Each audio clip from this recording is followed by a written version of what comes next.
It drives me nuts when I see like no pets, no pets, no pets, no pets. Yeah. Because there are people who have no human relationships in their lives whatsoever beyond the relationship with their animal. That human-animal bond is the one reason they're getting out of bed in the morning, the one reason why they're choosing to go to work or not pick up a bottle, and the one reason why they can't wait to get home.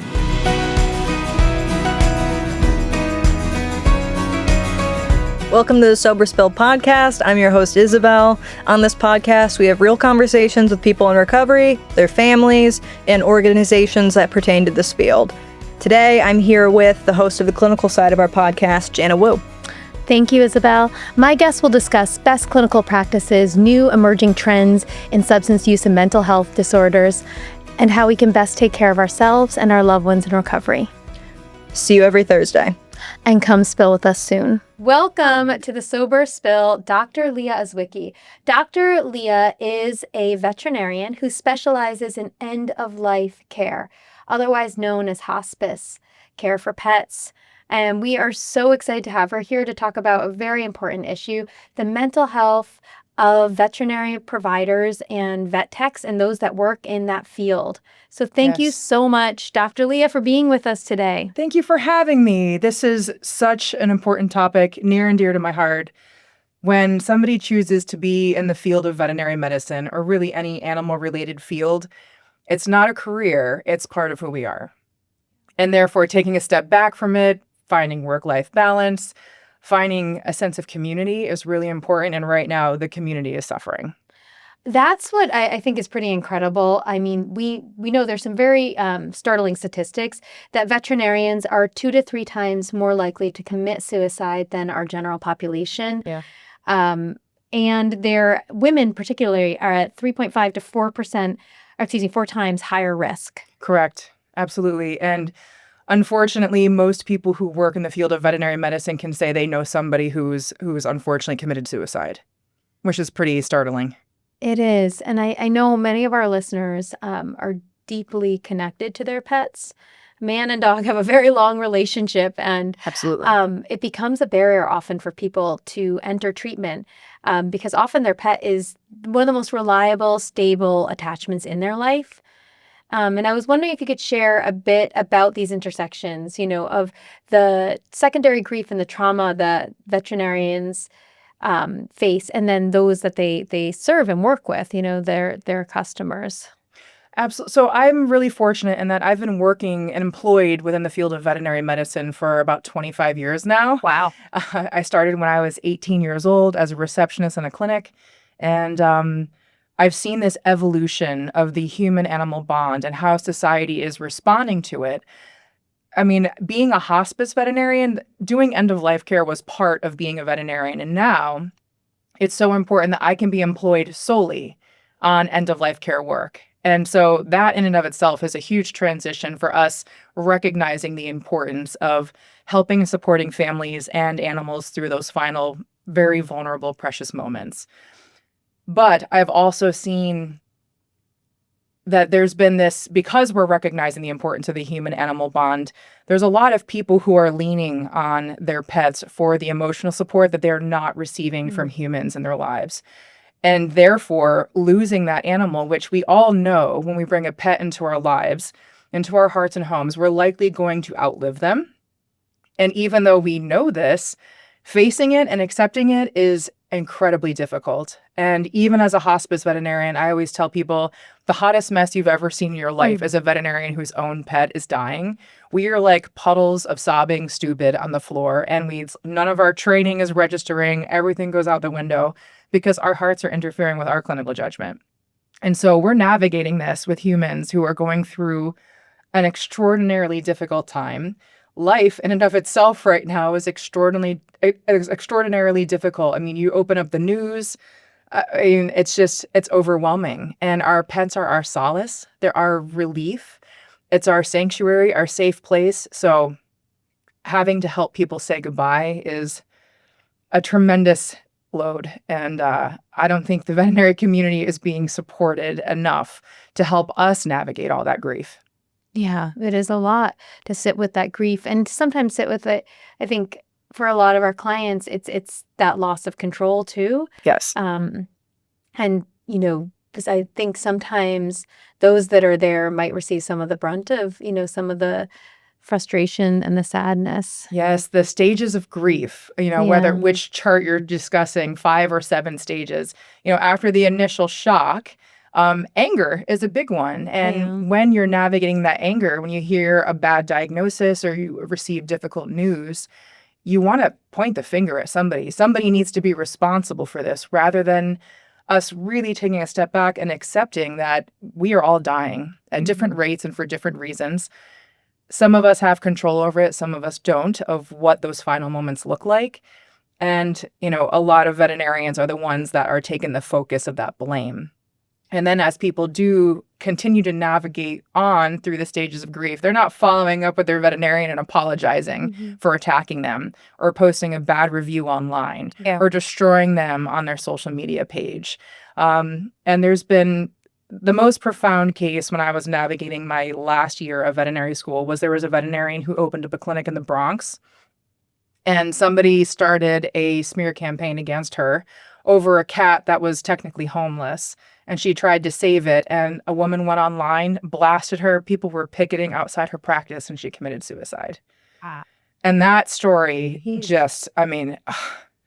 heartbreaking. Somebody who was doing low-cost services in the Bronx, like serving such an important part of their community and taking care of animals. And just like that, snap of a finger, her whole life was over. Yeah. Why else do you think we have these high rates of suicidal ideation and actually completed suicide among veterinarians? And I would also say vet techs too. I mean, I've actually personally worked with many people in that field that have experienced, mental health and substance use disorder struggles. And so I'm curious what your take is. So a lot of people who choose to work with animals do so because they're highly empathetic people. I'm the type of person that I struggle in my personal life with social interactions because if somebody's in a bad mood, I feel it. I absorb it. It affects me. If somebody's in a great mood, also feel that and absorb it and affects me. So doing what I do for a living, I literally come home at the end of the day with my shoulders soaked in tears of relative strangers.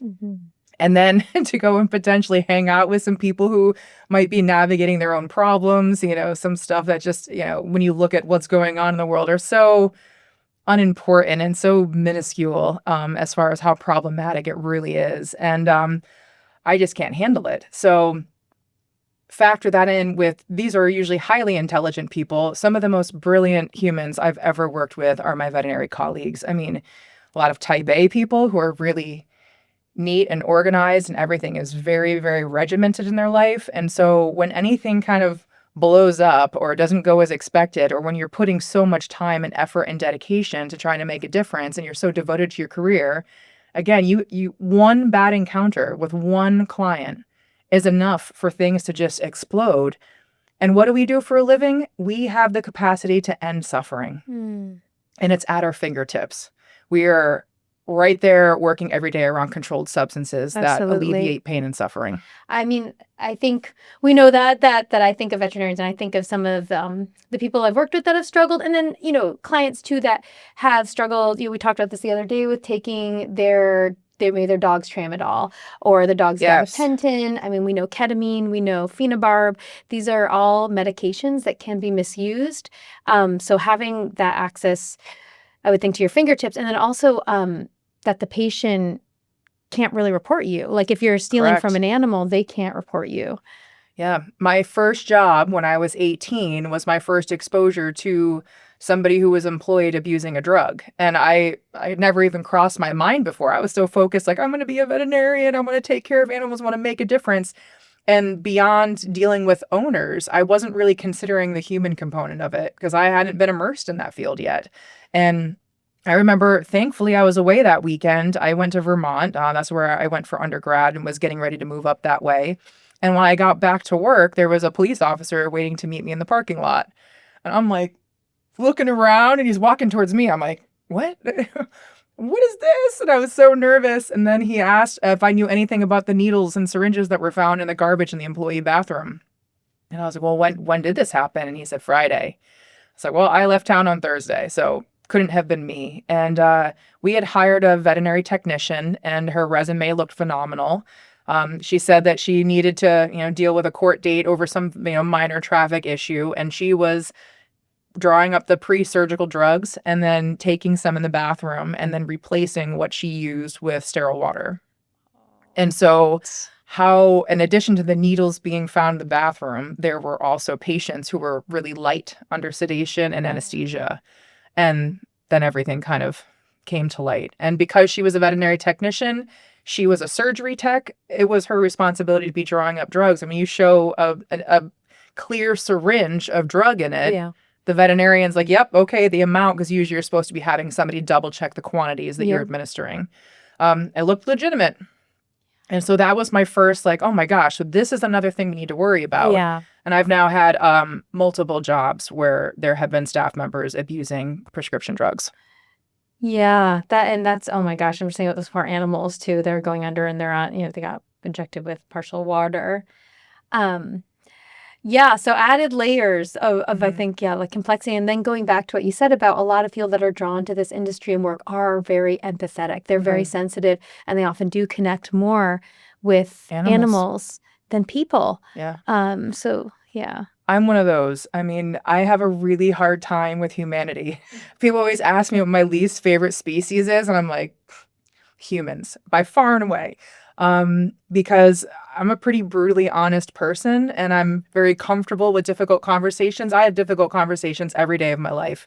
I literally fight with people and beg and plead with them to let go of the most important thing, or one of the most important things in their life, every day. And I have to do it with compassion and with professionalism. When that starts slipping and I'm getting a little cold and a little too rough, then I'm like, okay, you need a vacation because my cup's empty and I can't anymore.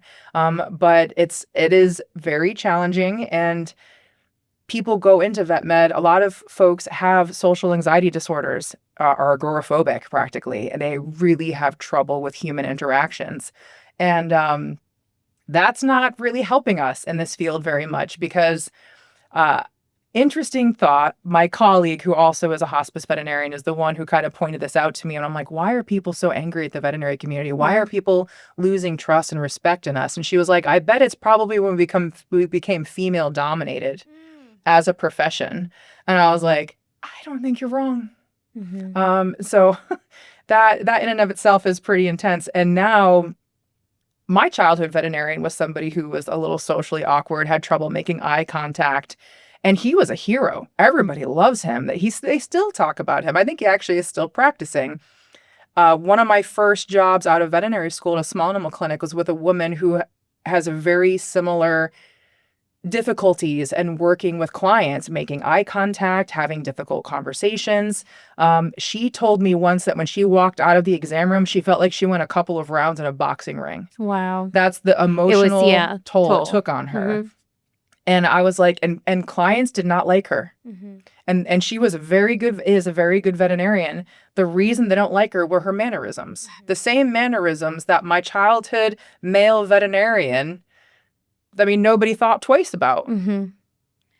Yeah, there's a lot there. Wow. I'm wondering too, with, the mental health statistics, another one that came up that I thought was quite interesting, and again, we have seen a lot of people in your field come through Mountainside, is that 20 to 30% of veterinarians report hazardous or binge drinking. Yes. And I was curious about your thoughts on that too. What about the industry? So as somebody who is a mobile practitioner, I work out of my truck. So, and I've never been a very big drinker. I'm the youngest of 4 kids. So I was so overexposed to it at a very young age, that it just was something that never really was, and I don't like feeling nauseous, and I don't like ruining the next day of my life. So for me, it was never really an issue, but I saw colleagues who, at the end of their day, like the first thing that they could do to find some form of relief was to pour themselves a drink.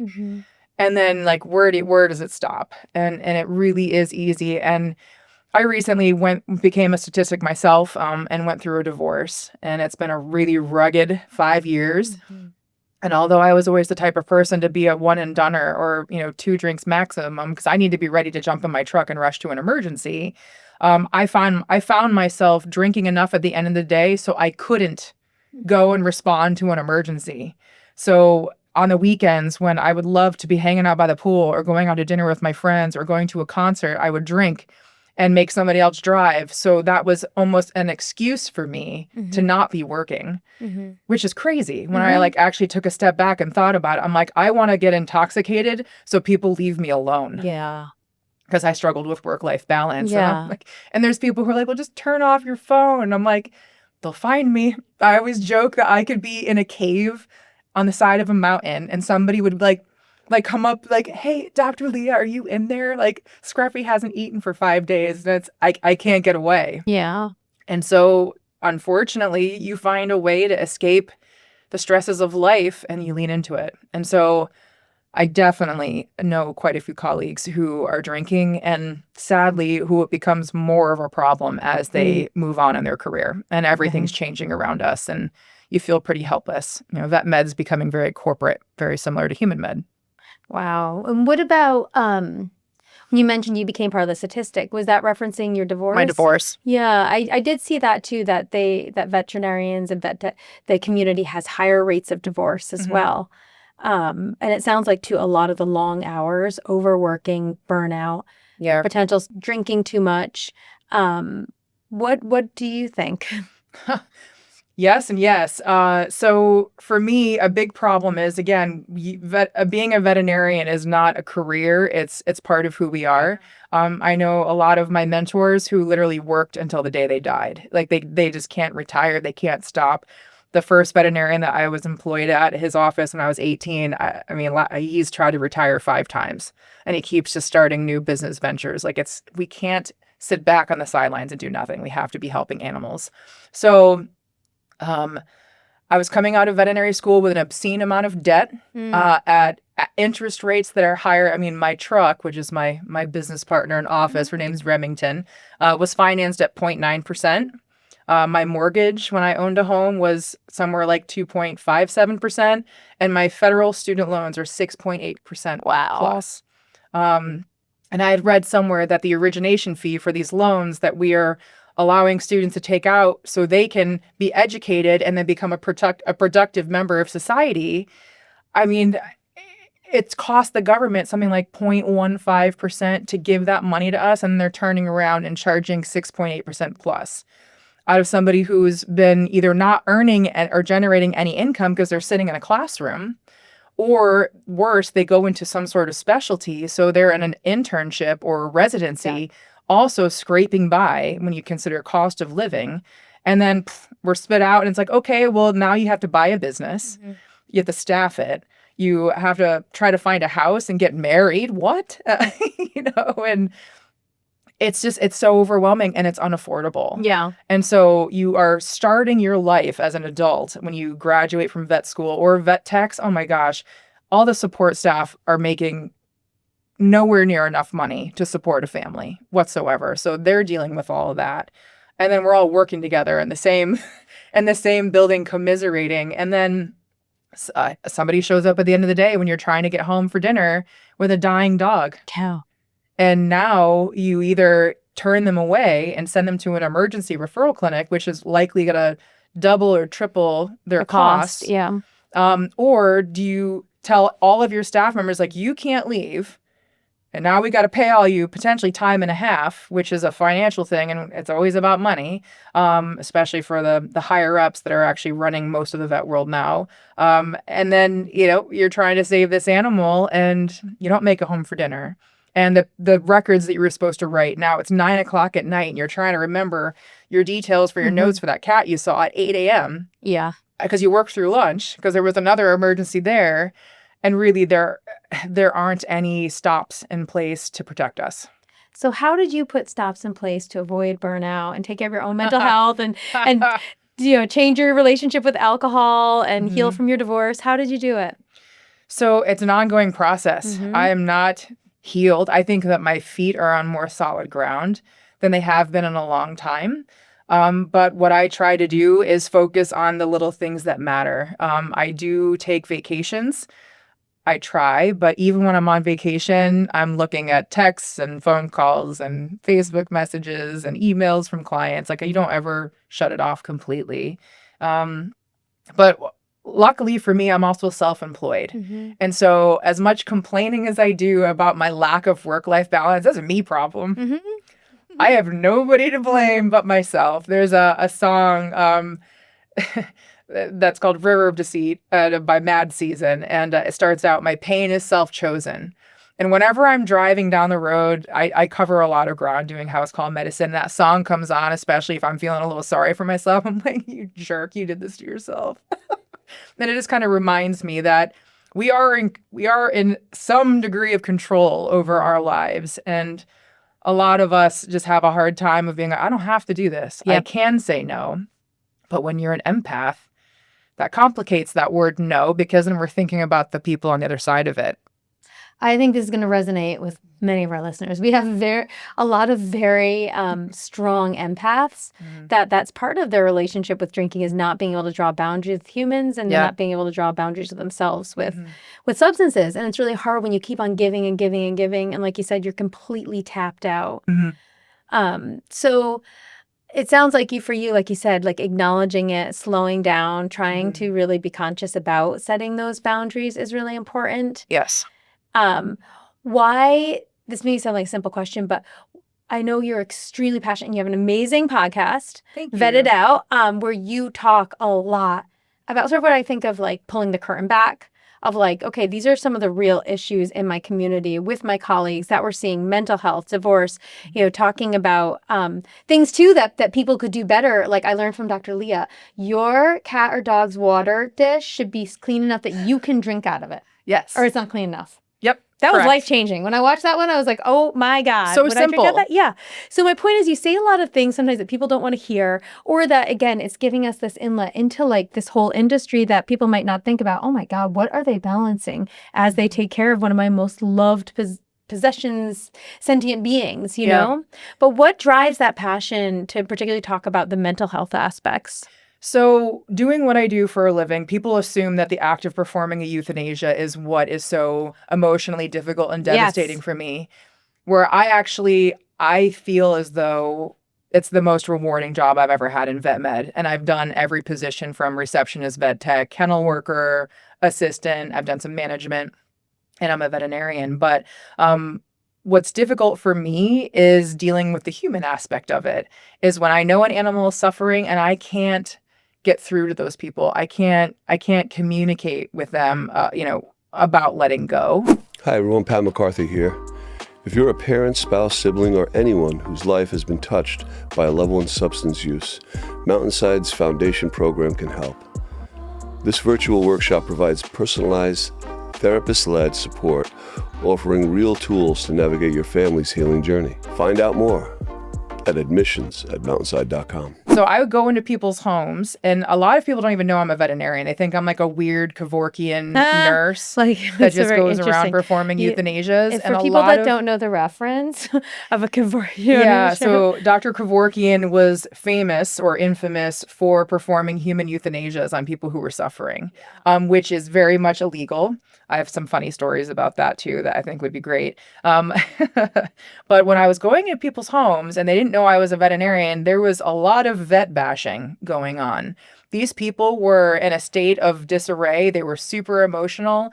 And they were like, well, my vet wouldn't call me back. And my vet, like, I've been, trying to reach them all day, and then they went to a referral clinic and they're like, all they cared about is money. And I found myself playing a lot of professional defense. And every day when I open my social media, practically, especially now as everybody is dealing with significant financial strain. Yeah. Almost every day I look at like a Facebook chatter group for a community, including the ones that I live in. And somebody was like, are there any vets who are reasonably priced anymore? And I'm just like immediately triggered by that, because it's like, everything is expensive. This is a business. Like, we have to charge money. Like, I don't know who they think should be funding veterinary care, but it can't be the vets. Like, we're buried in student loan debt and scraping by. People assume we make a ton of money. We make a fraction of our human medical doctor equivalents with equal training. And we are doctors. That's another thing. People love to assume we're not doctors. They're like, oh, real doctors are human doctors. And I'm like, wow. Yeah, And you perform surgeries. Yeah, that is incredible. Our training is identical. That is wild. Yeah, except and we're you working make on a multiple fraction species. Of what human medical providers make. Yes, on one of my shows, I actually like broke it down, but like just for an example, like a GP in Connecticut, a general practitioner in human med, I mean, they're making, $150,000 to $200,000 a year. An equivalent general practitioner veterinarian is making, closer to 80 to maybe 120 is considered good. But I mean, it varies depending on what The region state, you're in. yeah, of course. But yeah, human medical doctors make significantly more than we do. I think that's quite an important part that probably comes into some of the judgment and the blame, this Absolutely. assumption that veterinarians make a lot of money. And I think similar to our American healthcare system, our veterinarian healthcare system is very patchwork. Some people can get insurance, some people don't have insurance. Correct. And yeah, that's wow. Yeah. And so I was going into people's homes who were angry and frustrated with the veterinary medical community, and I look like a superhero. I come on in, and I'm kneeling on the floor with their dog and loving on them and giving them treats, and I afford them a good death, which is what euthanasia means in Greek. A lot of people are so terrified of it. It's this awful, dirty, wrong, sinful thing to end somebody else's life, where it means good death. And I'm grateful when a euthanasia is good and it's not just death, and because they're suffering so bad and it's terrible, but they trust me. And I've dug into quite a few cases when somebody was upset with their veterinarian or the emergency referral clinic, and I'm like, oh, what happened? And then I'm able to explain, like, oh, well, this is why this happened and that's why that happened. And then they're like, oh, I didn't know that. You explained it really well. I'm like, well, that's part of the problem. So we have vets who are overworked. There's not enough of us. Some of them have very difficult times trying to communicate and relay information to clients, and we don't have the time now. And then there's no value explained for the cost of care. And then, like, they're kind of pushed down the road. And so there's no opportunity for a discussion and having questions answered. And when we don't fill in the gaps and something's really scary and stressful, we'll fill it in ourselves. Mm-hmm. And that's what humans are doing. I had a gentleman who was convinced that a vet he had fired multiple vets in that area, which was a huge red flag for a client. But he was convinced that his bunny, who he boarded at a feline boarding facility component of a vet hospital, gave his rabbit ear mites. Ear mites are species specific. I mean, he hated this vet. I'm pretty sure he bashed them online. And I'm sitting there to euthanize his dog. And I'm like, it's impossible that the cats gave your rabbit ear mites. He probably had them the whole time. And then the infection exploded. And he's like, in real time. And all of his kids are like, we told you, Dad. Oh.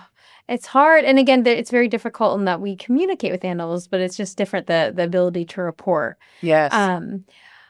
Wow. I want to come back to something that's really important. We talk about this passion that people have for their pets. We know one of the major barriers that we see is people not wanting to or being able to come into treatment. Particularly, it is one of the biggest barriers is housing. And it's consistently named as one of the top obstacle. And housing and caring, caretaking barriers, particularly among women. So those that are living alone or those that care for others, or have low, social support around them to help. And then we know that too when people transition out of treatment, same thing. And we're looking for sober houses and sober housing, safe sober housing. There are not a lot of options for people to bring pets.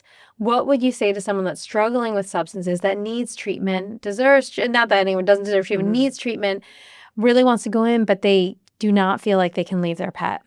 So when I started my practice, I helped somebody who had just come out of recovery and they still were living in a sober community. And I was there to euthanize a geriatric cat.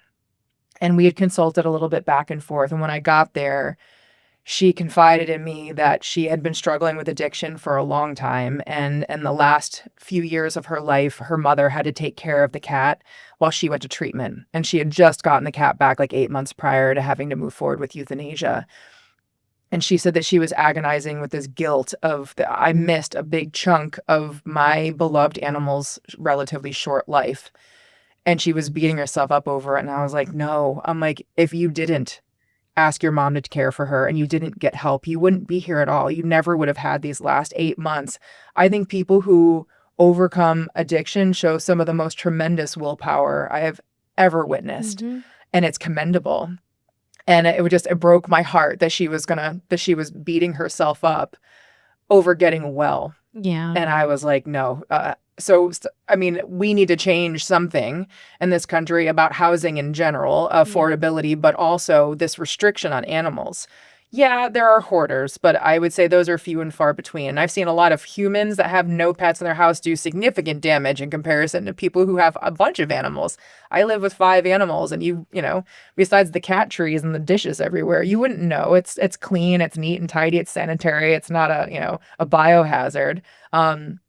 But this restriction on people being to bring their animals, I mean, it's not just for substance abuse and recovery and treatment, and then what you're dealing with afterwards, but also people who are trying to leave abusive situations. I mean, even when I was navigating my divorce, it took a year and a half for me to find affordable housing. And I'm known in this area. Like, there were people who were like, yeah, Dr. Leah, I love you, but 5 animals? And I'm like, oh no, I couldn't find a place to live. So I had to live with my husband for a year and a half as we were separating our lives. That was no fun. That was not easy. And it delayed my ability to get to a better place mentally. And that was when I was really struggling with suicide ideation. So something's got to give. I mean, it drives me nuts when I see like no pets, no pets, no pets, no pets. Yeah. Because there are people who have no human relationships in their lives whatsoever beyond the relationship with their animal. That human-animal bond is the one reason they're getting out of bed in the morning, the one reason why they're choosing to go to work or not pick up a bottle, and the one reason why they can't wait to get home. Mm-hmm. Yeah, I think with the system the way it is now, I know there are some organizations nationally that do offer like fostering for pets when someone goes to treatment. Better Together is one that I'm familiar with.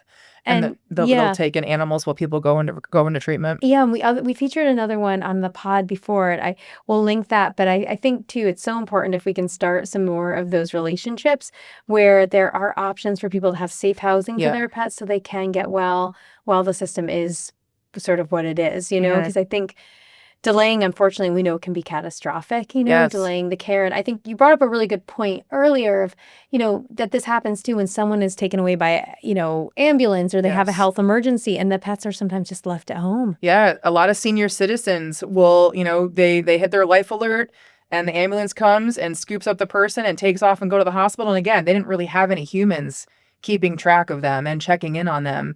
And the animals are left abandoned.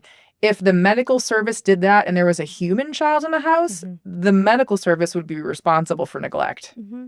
But we're treating animals like second-class citizens here, which is going to change. There's a lot of discussion about animals are currently considered property. Like you own a couch, like you own a car, like they're not considered sentient beings in accordance with the law.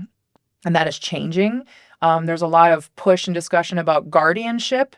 So it's no different than a child in that you are legally required to make sure that they're housed, fed, clean water, and that they are getting medical care.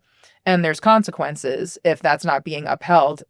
This potentially could have a significant impact of these types of scenarios that we're talking about abandoning animals, people dumping them, people being in positions where they really have no choice. And there are people who are homeless right now for no other reason than they could not find housing with their animal. Yeah. Which is heartbreaking. It is. They could afford it, but they can't find housing. Yeah. So there's a lot here. Well, I'm grateful for the work you do and that you're getting this message out here. I think it's so important, again, that prevention, is like, I think starts with talking about the real issues that are here now, and exploring sort of what, again, is below the surface. It might look like one thing, but the fact that there are so many incredible struggles is really important to acknowledge. Is there anything else you'd like our listeners to know or leave us with? Well, as far as just where we're at in the field of veterinary medicine right now, and also just where we're at in life, I mean, things are difficult. And I think we're all kind of struggling with emotional regulation and how to handle things. And I think we've kind of lost the art of difficult conversation not being a conflict and getting big and scary and ugly. And so with anything in life, but especially with veterinary medicine, because most of my colleagues are one bad client encounter away from committing suicide. And I want to thank everybody who is a really good pet parent and are kind and understanding and supportive and see the value in the work that the veterinary community is doing. But you can have 10 people like that in a day, and it only takes one to make you go home and hate what you're doing and hate your life and potentially make a very permanent, devastating decision. And so I want people to understand, like, we become veterinarians because we love animals. I don't know where this flip of a switch happened where people are like, I saw somebody that posted on one of my Facebook community pages where I live. She said, quote unquote, too many vets are pushing poison on pets. And that discussion was in regard to flea and tick management, which if you live in this area, you're going to find ticks. And it's like, what did we do for you to assume that we're becoming veterinarians to push poison?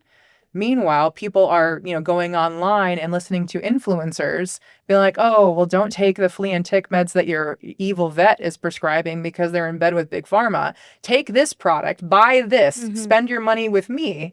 There was a good post, and I think we talked about it, where a veterinarian who's pretty active on social media had a post yesterday that I saw. And she said, somebody asked her, like, why are all these veterinarians online acting like social media influencers? And her response was, because too many social media influencers are acting like veterinarians. And so, I have to stress this. Make sure you talk to an actual veterinarian. If you have any questions or any concerns, or you're doubting care, especially if you're angry and frustrated and you're feeling the urge to get online and go and write a nasty review or bash somebody, reach out to management. Give them an opportunity to explain, to discuss, to offer some form of restitution if you feel you've been wronged. And that goes for everything in life. I mean, just going to a restaurant, if you're unhappy with your meal, speak up about it. Don't be a jerk, but you can be like, hey, this is overcooked or undercooked. I don't love this. Before trying everything to else publicly is great. shame someone. Yeah. Exactly. Before trying to affect somebody's business, their way of life, when we're all already struggling. And it's amazing, how much feedback is going to help everybody. It's going to, if there was something that happened that you didn't agree with or you didn't understand, it gives somebody an opportunity for correction, because we're humans. We're going to make mistakes, and we're going to do it over and over again, all of us. So just be kind, be understanding, and give somebody a chance to explain. Oh, thank you so much, Dr. Leah. Thank you for your time. Thank you for having me. Thank you for your podcast and putting out the work and content that you do. Thank you. It's all about education. Knowledge is everything. Because I'm self-employed, I can't be accused of being in bed with Big Kibble or Big Pharma, which is what a lot of people think that this community. So I got a free sweatshirt once from a pharmaceutical company. It was a really nice sweatshirt. That's about it. Kickbacks aren't really a thing, but I'm in a good position to use my big loud voice, and I don't have any higher ups that are telling me what to do. So I can be pretty open and honest. Dr. Leah sent me a really interesting article a few months ago about kratom.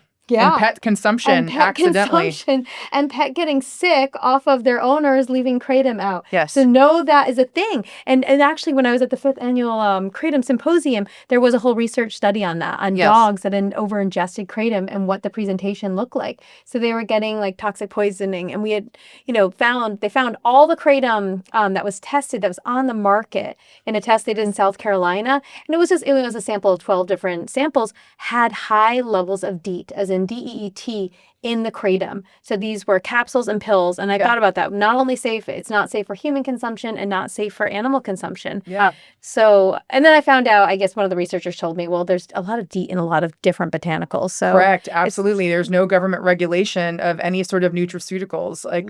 It's a free-for-all, which is really scary. And on that note about the kratom consumption with animals, we've seen an increased rise of cannabis products being consumed in states that have legalized cannabis. That also tracks too. So like dogs eating chocolate, gummies, Yeah, etc. because they So make what it delicious happens? and it has drugs in it, and they have more THC receptors than we do.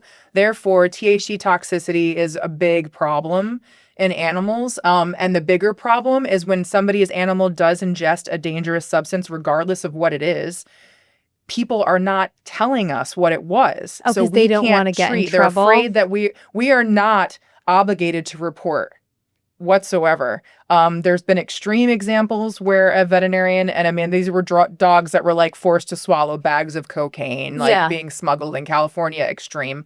But if your dog eats your pot brownie by accident, tell us So so that you we can can treat help. them. What does a dog or cat look like if they have eaten cannabis? Usually they're extremely lethargic, ataxia, which means they're kind of walking like they're drunk. They Like can seem really wobbling? anxious, a lot of panting.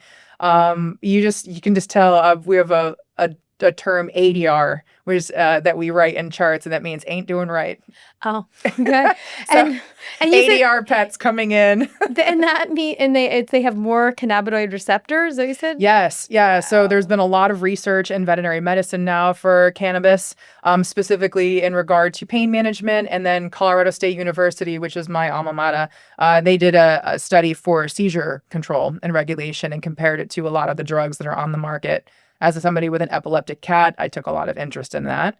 And what's also challenging, it's still federally illegal. It's still considered a Schedule 1 drug, which means it's not supposed to have any sort of medical benefit. Veterinarians being one that has a DEA license, we're usually working with Schedule 2, 3, 4, 5 drugs. But one is not supposed to have any medicinal properties, which we've proven is not true. Cannabis should be considered at least a Schedule 2 drug. It looks like that's where it actually is going now. Yeah, we're I'm heading just in curious. that direction. Yeah. But But it opens up a host of other issues. Like we know the more cannabis is heavily utilized and destigmatized, we see more incidental overuse, in Yes. children and in pets. One last question, just to round this out. How did you become a veterinarian? You talked about being 18, working as a vet tech. Just tell Yeah. us that briefly, that story, because I probably should have started with that. So I'm the youngest of 4 children, and we moved to the country when I was really young. And I have a photographic memory from Thomaston. Okay. I mean, from the suburbs to the country. Okay. And we live next to a family farm that's been in my family for over a century. And I'm being the youngest of 4 kids, I was like the annoying little sister. So I spent a lot of time alone with my animals out in the cow fields, riding horses. I mean, I was feral. I was, out and about all day. I would just show up when the dinner bell rang. And I just connected with animals on a level that I've never really connected with humans to that same degree. I understood them. I was interested in their body language, their mannerisms. Part of my struggle with connecting with humans is that animals are so honest and so pure that you know where you stand with them. They either like you or they don't like you, or they're rather indifferent. Sometimes you can alter that relationship a little bit, but what they're not going to do is pretend they like you, talk about you behind your back, cheat on you, steal something from you. Very true. I've had a sandwich stolen from me off of a counter, but like beyond that, and they're always happy to see you. Humans are just so disappointing in comparison. Authenticity means a lot to me. And so I always just connected with them. And as soon as I knew what being a veterinarian was, I can help animals and make them better, which is kind of funny when I'm saying that as a hospice veterinarian, but I am helping at end of life. I can't say that I thought I was going to be a hospice vet when I was a little kid, but I knew this was what I wanted to do. And I had my moments where I was like, am I doing the wrong thing? And anytime I paused or hesitated about my career, it was humans influencing that decision, not the animals, not because a cow fell on me or I almost got killed in a paddock, or I got bit by a dog, or none of that would ever deter me. It's the people. Wow. And then really quickly, how did you switch to hospice euthanasia work from like sort of primary care? So that was a slow progression. When I was in veterinary school at Colorado State, I worked at a pretty big practice that they did that doggy daycare, a groomer, like it was a one-stop shop for anything animal related. It was really awesome. And there was a woman who founded this home euthanasia movement. Her name's Kathleen Cooney. She had a practice called Home to Heaven in Colorado. And we had clients coming into the building giving the feedback after they've worked with her services as our vets didn't travel.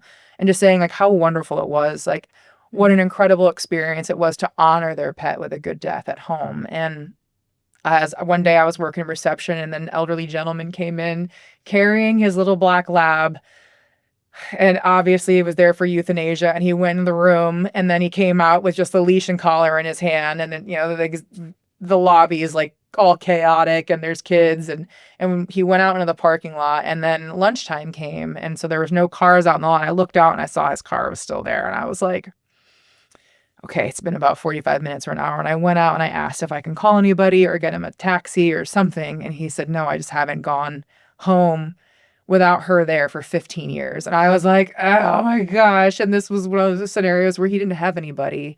And I was like, I got to do this. And so I trained as a large animal veterinarian, worked as a mixed animal practitioner as soon as I graduated. And so we were very comfortable being on the road and performing any sort of procedure at home. And I trained in acupuncture as well as chiropractic care, which is spinal manipulation therapy, thanks to some issues with the chiropractic community and how it's worded. But I was really comfortable going into people's homes solo, and I was working with a lot of geriatric pets. And people just saying I was good at explaining things, that I had the right empathy and compassion for what they were going through. It just became a natural progression. So I started working as an in-home euthanasia veterinarian while I was still doing mixed animal, transitioned out to my own practice, and then the pandemic happened. And people could not be with their animals in the clinical setting for very good reasons. But I personally could never have just handed my cat carrier over to somebody and then that was the last moment I saw them, or handed a leash to somebody. So being that I was younger and I didn't have human kids of my own, and, I was like, my relationship was on the rocks at the time with the husband. I was like, I'll do this. And so I gloved up, masked up, and I worked every single day, and I went into people's homes. And I never got COVID until we relaxed restrictions and I wasn't wearing a mask anymore. Then I got it. It's as if they worked. It was weird. So that really sort of helped you get in the home and help Yep. people in that very vulnerable time. And I'll What a never go gift. back. Yeah. I'll always do hospice. Wow. It's a really powerful moment that you get to be with people. Yes. I say that most of my clients are people who I would be friends with if I had time. Because it's impossible to go through that and not feel connected with somebody. That was actually also a big point of me starting this podcast, because we're living in a time where people have access to information right at their fingertips, very, very bad information, as well as the good. And people are trying to decipher, and who do you trust? Who do you listen to? Especially when it comes to medical care, not only for ourselves, but our animals. And so people don't know who to believe. The scientific community is being scrutinized like we're a bunch of con artists right now, which is horrifying. All this work and dedication, all the research behind us, like the evolution, what we've accomplished is amazing. And people are still like, well, I don't trust you. I was going into people's homes who it was very clear that our political beliefs did not align. They weren't people that I would normally be friends with necessarily when I first walked in the door. And then I see this family gathered around their dog on the floor, and I join them, and we start sharing stories, and I learning about this family and their level of dedication to this animal. And I was like, this is something that we all can connect with. It transcends politics, religion, socioeconomic status, race. None of that matters. If you can be a good person and respect and love and take good care of animals, then we have something in common. And that was when I was like, all right, I can explain things well. I've got really thick skin after what I've been through the last few years. People can relate and resonate with what I'm saying. And that was when I was like, this is when we're going to do the podcast. And then I met my producer, and here we are. Thank you so much. Thank you for having me.